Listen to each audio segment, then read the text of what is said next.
नमस्कार मित्रों, एक बार पुनः स्वागत है आपका इस कार्यक्रम समाधान में।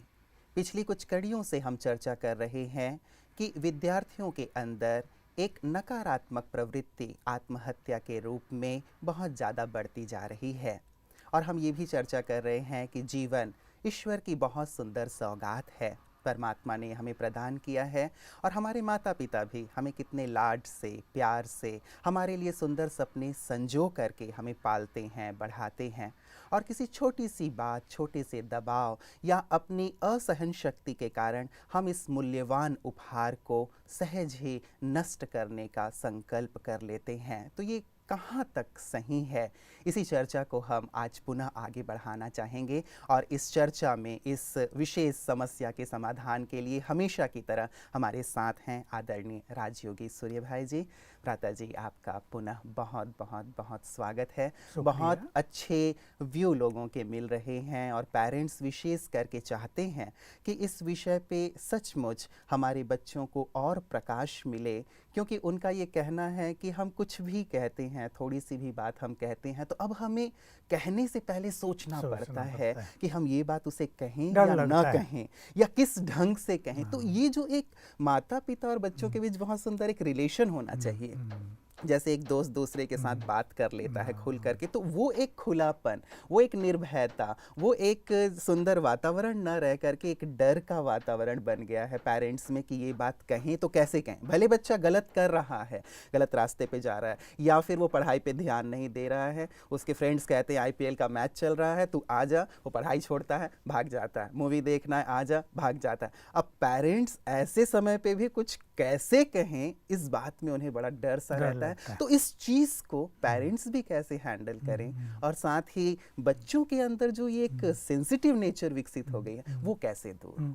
बहुत अच्छी बात है। पहले मैं दो चीज़ कहना चाहूँगा अपने सभी पहले बच्चों को जी, कि जैसे आपने कहा ये जीवन सचमुच प्रभु की एक सुंदर सौगात है। मनुष्य सबसे श्रेष्ठ प्राणी है जी, और बच्चों को भी अपने जीवन की वैल्यू का पता होना चाहिए। उसमें भी मूल रूप से ये जो विद्यार्थी काल है ये स्वर्णिम काल है जीवन का। जी, इसमें मनुष्य की ग्रहण शक्ति, सीखने की शक्ति, उसकी बौद्धिक क्षमता बहुत विकसित होती है। जी, तो इसमें वो अपने सुंदर भाग्य का निर्माण करे। बच्चों को ऐसा मान लेना चाहिए और शिक्षकों को, माता पिता को भी उन्हें इसकी अवेयरनेस देनी चाहिए कि तुम्हारा जो ये समय है ये बहुत कीमती है, most valuable time, golden period of your life. केवल इतना तो कह देते हैं student life is the best life, क्योंकि उसमें बच्चे निश्चिंत रहते हैं, लेकिन it's the diamond period of the life. ये उनको बार बार रियलाइज कराना है ताकि उनको अपने जीवन की वैल्यू पता रहे, उसमें भी समय की वैल्यू, और उसमें भी जिस पर हम ध्यान दिलाएंगे अब सब बच्चों का, मन की शक्तियों की वैल्यू। इसको तो हम थोड़ा ठहर के लेते हैं, लेकिन जहाँ तक माँ बाप की बात है और जो डर के रहते हैं बच्चों से कि कहीं ये कुछ गलत ना कर लें, उनमें एक चीज़ मैं करेक्ट करना चाहूँगा कि कुछ माँ बाप ऐसे होते हैं, क्योंकि ये बात सबके साथ नहीं है, कहीं दोनों के संबंध बहुत सुंदर होते हैं, फ्रेंडली होते हैं, बच्चे आज्ञाकारी होते हैं, बहुत सम्मान करते हैं अपने माँ बाप का, माँ बाप उन्हें प्यार करते हैं, वो बच्चों को, वो अपने माँ बाप को प्यार करते हैं। लेकिन कई माँ बाप आदेशात्मक ज़्यादा रहते हैं, ऑर्डर देना बच्चों, यहाँ नहीं जाना है, यहाँ जाना है, ये काम नहीं करना है, यही तुम्हें करना है। तो ये जो एक ऑर्डर देने की प्रवृत्ति है, जिसमें कहीं ना कहीं उनका अहम छुपा रहता है, क्रोध भी छुपा रहता है, कहीं कहीं क्रोध छुपा क्या प्रत्यक्ष होता है, इस पर थोड़े माँ बाप ध्यान दें। देखिए, अगर माता पिता बच्चों के साथ हमेशा क्रोध से पेश आते हैं तो उन्हें ये जानना चाहिए वो अपने बच्चों की बौद्धिक शक्ति पर कुठाराघात कर रहे हैं। उनके मन को निर्बल कर रहे हैं वो। जी। और कहीं ना कहीं अगर ये बात बढ़ती जाती है तो उन्हें जानना चाहिए वो अपने बच्चों को गलत राह पर जाने के लिए भी विवश कर रहे हैं। जी, मतलब ये है कि यदि वो उन पे दबाव बना के रखते हैं, आदेशात्मक होते हैं या क्रोध कर रहे हैं, तो कहीं ना कहीं बच्चे के अंदर भी भले ही वो रिएक्ट नहीं कर पा रहा है, लेकिन ये शायद जमा होता रहता है और एक साथ कहीं बाहर निकल बस आता है। यही होता है कि तब वो बड़े हैं, ये छोटा है, जी। वो रिएक्ट नहीं करते, लेकिन जमा होता जाता है। क्योंकि मुझे कई युवक सुनाते हैं अपने अनुभव कि हमारे फादर ने हमसे इतना दुर्व्यवहार किया बचपन से, हमें इतना डांटा डपटा, हमसे इतना क्रोध से व्यवहार किया कि हमारे मन में उनके लिए श्रद्धा, प्यार, या हम उनके आज्ञाकारी रहें या उनका हम सम्मान करें, वो ख़त्म होके बदले की भावना आ गई मन में। जी, जी। और हम ये सोचते हैं कि अगर हमारे कैरियर को कोई बिगाड़ने वाला था तो वो हमारा फादर था, क्योंकि मानसिक रूप से वो उदास हैं। मेरे पास आते हैं युवक, बड़ी आयु हो गई, 25 साल 30 साल, पूछते हैं हमें खुशी नहीं है जीवन में। तो जब मैं बहुत सारी बातें उनसे पूछता हूँ तो ये परिणाम आता है सामने, बात निकल कर आती है कि माँ बाप ने बचपन से ही उनकी भावनाओं को नहीं समझा, केवल उनसे कुछ एक्सपेक्टेशंस रखी हैं, उन्हें हमेशा क्रोध से बात की है, तुम्हें ये करना ही है, अपनापन कभी दिया नहीं। तो ये पेरेंट्स को भी समझना चाहिए कि वो उनके बच्चे हैं, चाहे उनमें कोई कमियां हों, चाहे वो पढ़ने लिखने में बहुत होशियार ना हो। देखिए कुछ बातें तो हैं जिनके कारण माँ बाप को गुस्सा आता है।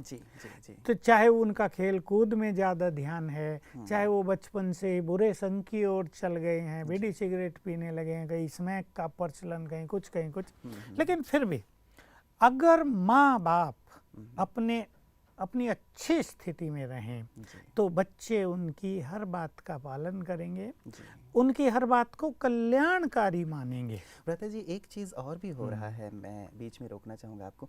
जैसे आजकल पेरेंट्स भी बहुत ज़्यादा व्यस्त होते जा रहे हैं, तो बच्चों को वो समय नहीं दे पा रहे हैं, तो क्या ये भी एक कारण नहीं बन रहा है कि उनके बीच गैप होता जा रहा है, बच्चों को सही दिशा निर्देश नहीं मिल पा रहा है, उनकी ठीक से पालना नहीं हो पा रही है और वो ज़्यादा सेंसिटिव होता जा रहा है इस कारण से? बिल्कुल ठीक बात है ये, क्योंकि माँ बाप की जो पालना है या उनका जो बच्चों से मिलना जुलना है या बच्चों से, इसको मैं कहूँ वो फैमिली कॉन्फ्रेंस करें, बच्चों को हंसाएं बहलाएं, उनकी बात सुने, घर में पिकनिक जैसी करें, एक मनोरंजन करें, ये जो एक साथ बैठ के खाना खाएं, ये जो उनकी एक सुंदर पालना है, इससे बच्चों की पर्सनालिटी का विकास होता है, उनके मन की शक्तियों का विकास होता है, उनकी बुद्धि की शक्तियों का विकास होता है।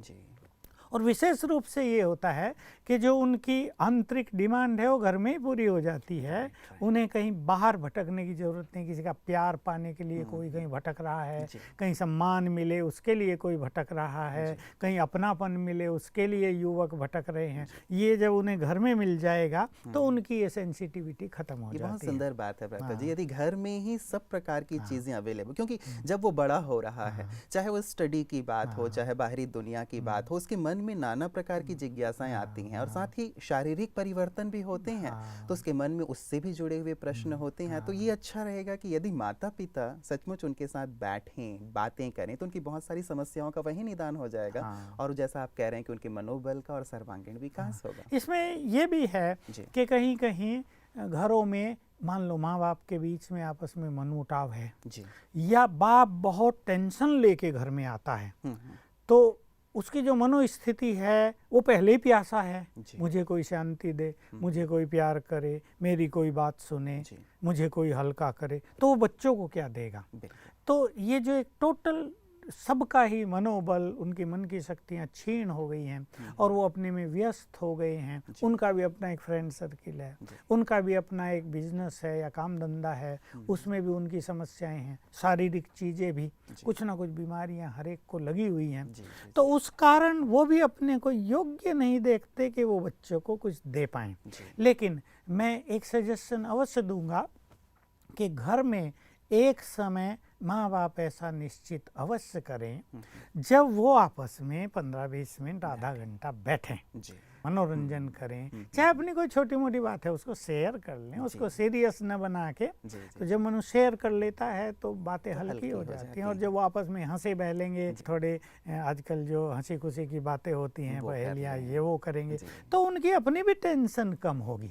एक तो ये जो घरों में टीवी बहुत आ गई, इसने सबको बिजी कर दिया, टाइम बचा तो चलो भाई टीवी देखेंगे। और अब तो ऐसा हो गया कि सबके अपने अपने कमरे में टीवी है, सब अपने अपने चैनल्स देखते हैं, तो वो अपना इकट्ठा फैमिली कॉन्फ्रेंस कर ही नहीं पाते। पर मैं इसे जो नाम दे रहा हूँ फैमिली कॉन्फ्रेंस, हर परिवार में यदि रोज 15-20 मिनट भी होने लगे, एक घर में पिकनिक जैसी होने लगे, तो उनके अनेक टेंशन खत्म हो जाएंगे, और बच्चे माँ बाप को समझेंगे, माँ बाप बच्चों को समझेंगे, बच्चों को फील होगा कि माँ बाप हमें बहुत प्यार करते हैं। और ये बहुत इम्पोर्टेंट है भ्राता जी, मुझे लगता है। और वैसे भी हमारे यहाँ कहा जाता रहा है कि जब बच्चे बड़े होने लगें और आपका जूता उसके पैरों में आने लगे, तो आप उसके मित्र बन जाएं और उसकी हर बात को सुने, समझें और मित्रवत व्यवहार करें, ताकि वो अपनी हर समस्या को आपके साथ शेयर करे, ताकि इस स्थिति तक पहुंचे ही ना कि हमें अब आत्महत्या करके अपने जीवन का अंत कर देना है। इसमें जो आप एक बात कह रहे थे, उस संदर्भ में मैं ये कहना चाहूँगा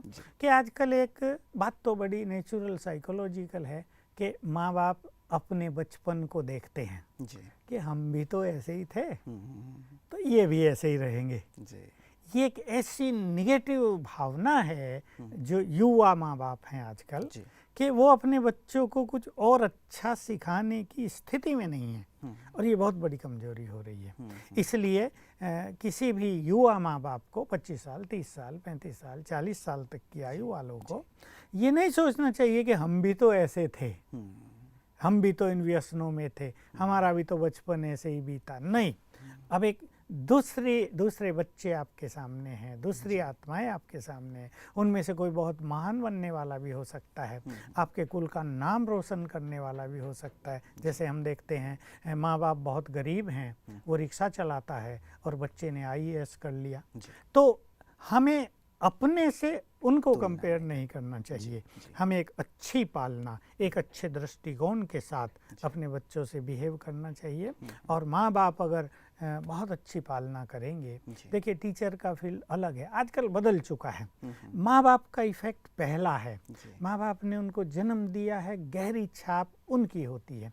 इसलिए माँ बाप भी कुछ अपनी ऐसी चीज़ों से बचें जो बच्चों पर बुरा प्रभाव डालते हैं। जैसे शराब पी के घर में आ गए, अब बच्चे चुपचाप देख रहे हैं, ये पापा बदबू आ रही है, बेहोश पड़ा है, मम्मी से लड़ रहा है, तो ये समझो बच्चों के प्रति उनकी शत्रुता हो गई, जो उनके भविष्य को बिगाड़ेगी। इसमें बच्चे कुछ भी सोचेंगे, अपने जीवन के बारे में उनके मन में निराशा आएगी, यहाँ से भी सुसाइडल टेंडेंसी बहुत लोगों में बढ़ती है, क्योंकि वो अब कुछ कर नहीं पा रहे हैं। उनके मन में एक प्रकार से हीन भावना आती जा रही है कि ना तो पेरेंट्स उसे मदद कर रहे हैं और वो आगे नहीं बढ़ पाएगा, फ्रेंड्स भी उसे कुछ ना कुछ कमेंट्स करते होंगे, इस कारण भी वो यहाँ पहुँचता है। भ्राता जी, ये तो एक पक्ष हो गया कि चलिए माता पिता अपने आप को थोड़ा सा वैल्यू बेस्ड बनाएं, अपने जीवन से, अपने आचरण से, और समय देकर के बच्चों को इस टेंडेंसी से निकालें, उसका संपूर्ण विकास करें।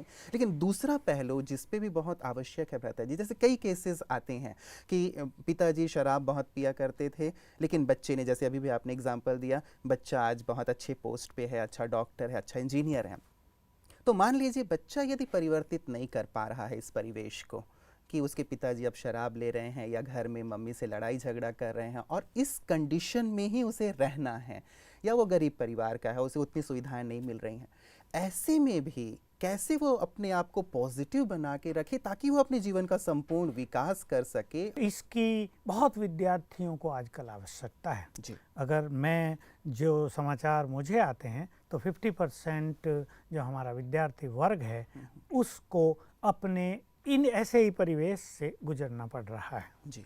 ऐसे में विद्यार्थी अपने स्वतंत्र विचारों का निर्माण करें। मैं अपने विद्यार्थियों से कहना चाहूँगा, आप सदा याद रखेंगे कि जो मनुष्य आगे बढ़ना चाहे उसे कोई भी आगे बढ़ने से रोक नहीं सकता। अगर आपके मार्ग में इस तरह की बाधाएं आ रही हैं तो आप समझ लें ये बाधाएं आपको और शक्तिशाली बनाएंगी, आपके मनोबल को और बढ़ाएंगी। आप हर निगेटिव चीज़ का एक पॉजिटिव पहलू लेकर उससे स्वयं को आगे बढ़ाते रहें। बस इतना सावधान हो जाएं कि परिवार के किसी भी वातावरण का, माँ बाप के किसी व्यवहार की छाया आपके ऊपर सदा न रहे। आप अपनी खुशी को, उमंग उत्साह को बिल्कुल कम न करें।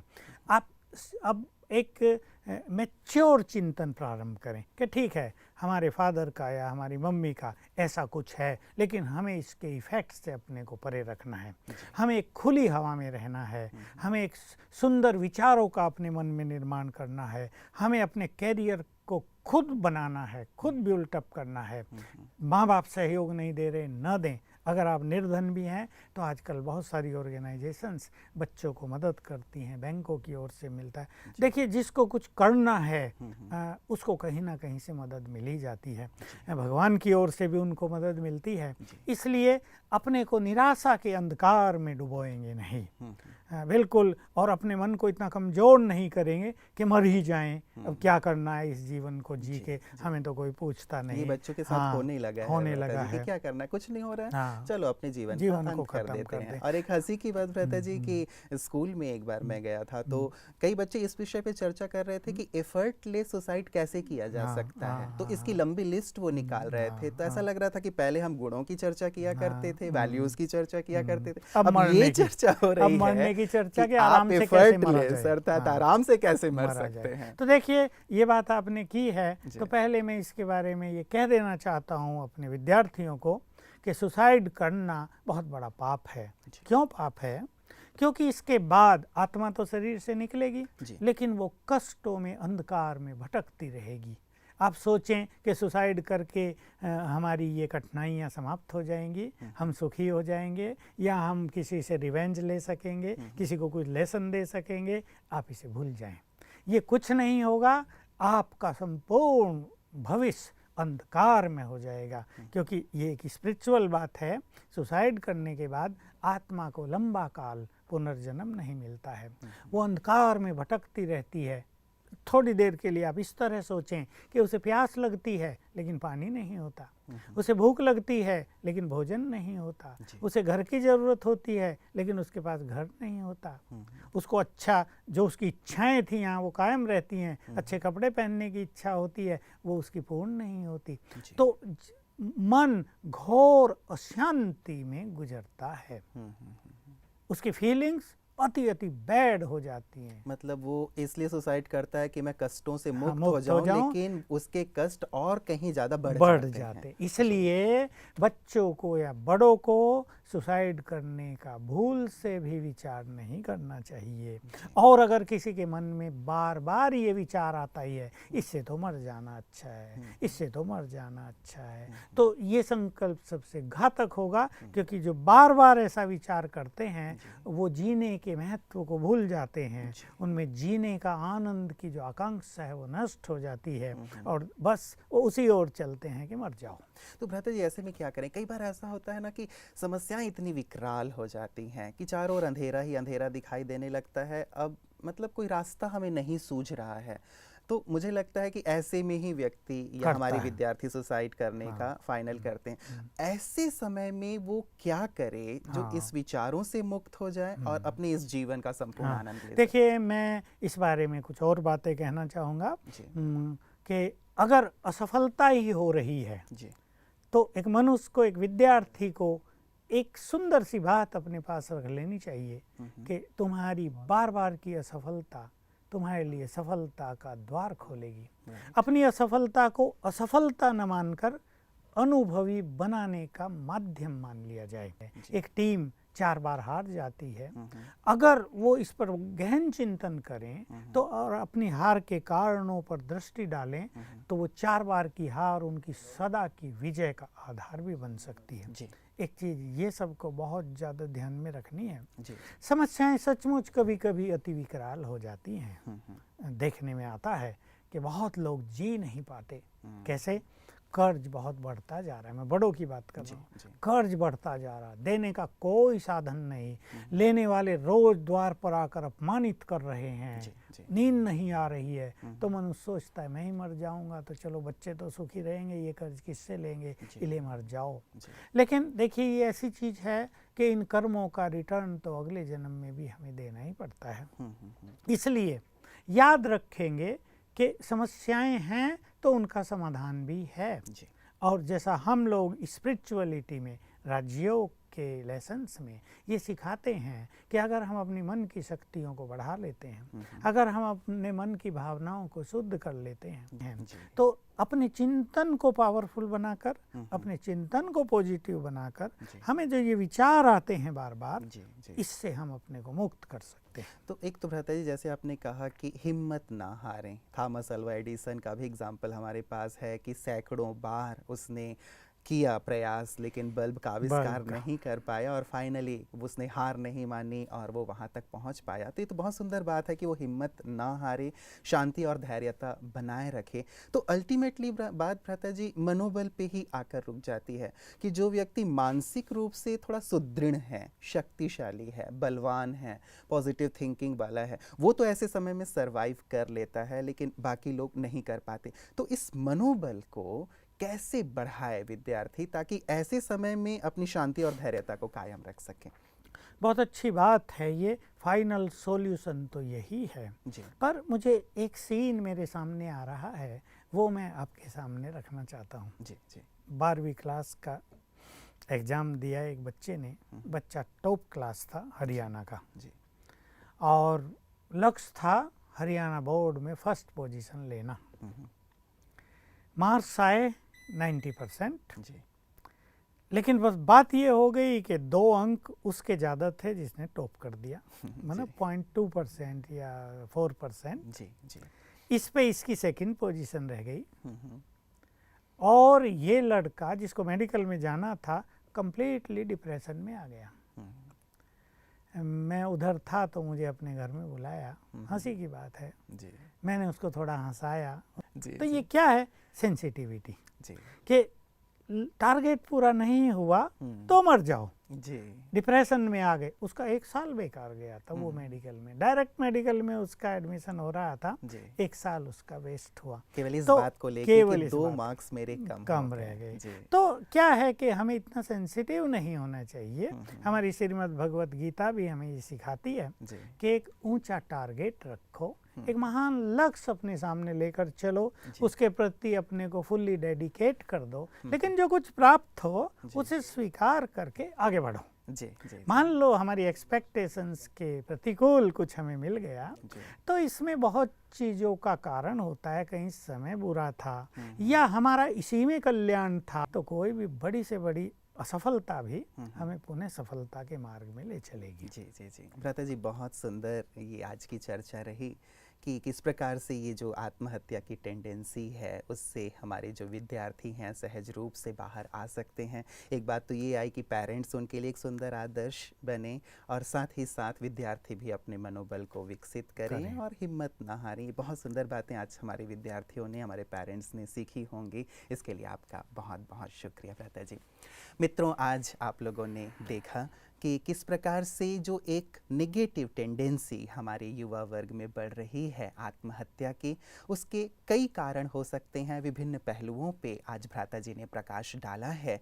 लेकिन मैं पुनः यही बात कहूँगा जो शुरुआत में कही थी कि जीवन सचमुच ईश्वर का बहुत सुंदर वरदान है और यदि हम इसे वरदान के रूप में देखते हैं तो हमारा जीवन खुशहाली से भरपूर हो जाता है। समस्याएं कहाँ नहीं आती, बातें कहाँ नहीं आती, लेकिन समस्याओं और बातों में भी हम अपनी शांति को, अपनी धैर्यता को बनाए रखें। एक चींटी का उदाहरण आप सब ने सुना होगा जो बार बार ऊपर चढ़ती है गिरती है, ऊपर चढ़ती है गिरती है, बार बार असफल होने के बाद भी वो अपने जीवन में हार नहीं मानती। तो हम भी बातों से, परेशानियों से, समस्याओं से, विघ्नों से हार ना मानें, लेकिन एक सकारात्मक दृष्टिकोण बनाए रखें, अपने मनोबल को बढ़ाएं, तो निश्चित रूप से ये जो समस्या है वो दूर होगी। तो आज के लिए यहीं तक मैं आपसे इजाज़त चाहूँगा।